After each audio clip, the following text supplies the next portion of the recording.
ദൃശ്യം 3 ആക്ച്വലി അതിന്റെ ഷൂട്ട് വലിയ താമസമില്ലാതെ അതിന്റെ സ്ക്രിപ്റ്റ് വർക്കൊക്കെ കഴിഞ്ഞു. അധികം താമസമില്ലാതെ ദൃശ്യം 3യുടെ ഷൂട്ട് ആരംഭിക്കും. മോസ്റ്റ് പ്രോബബ്ലി ഒരാഴ്ചക്കുള്ളിൽ തുടങ്ങും. അതാണ് ഇപ്പോഴത്തെ ഒരു ലേറ്റസ്റ്റ് ഡെവലപ്മെന്റ്. അതെനിക്ക് തോന്നുന്നത് ഹിന്ദിയിലും തെലുങ്കിലും ഒക്കെ, കാരണം ഞാൻ അവർക്ക് സ്ക്രിപ്റ്റ് ഹാൻഡ് ഓവർ ചെയ്തു, അതിന്റെ ഒരു ഇംഗ്ലീഷ് ട്രാൻസ്ലേഷൻ. അപ്പൊ അവർക്കും സ്വാഭാവികമായിട്ട് അതിനകത്ത് ഒരു കൾച്ചറൽ ചേഞ്ചസ് കൊണ്ടുവരണം. അതിനകത്ത് എപ്പോഴും അങ്ങനെയാണല്ലോ, അതിന് പ്രീവിയസ് വേർഷൻസിലും അവര് കൾച്ചറൽ ചേഞ്ചസ് കൊണ്ടുവന്നിരുന്നു. അപ്പം അവരും വലിയ താമസമില്ലാതെ തുടങ്ങുമെന്നാണ് കേട്ടത്.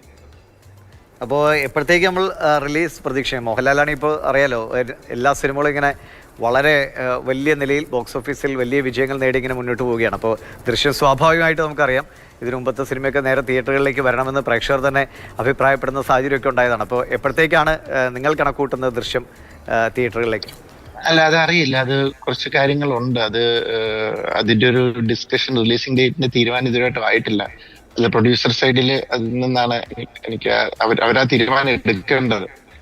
ഞങ്ങൾക്കൊരു 45-50 ഡേയ്സ് ഷൂട്ടേ ഉള്ളൂ. നമ്മൾ എത്രയും പെട്ടെന്ന് അതൊരു ഫസ്റ്റ് കോപ്പി ആക്കി വെക്കും. ബാക്കി അത് ആന്റണിയാണ് തീരുമാനിക്കേണ്ടത്, റിലീസിന്റെ കാര്യങ്ങളൊക്കെ.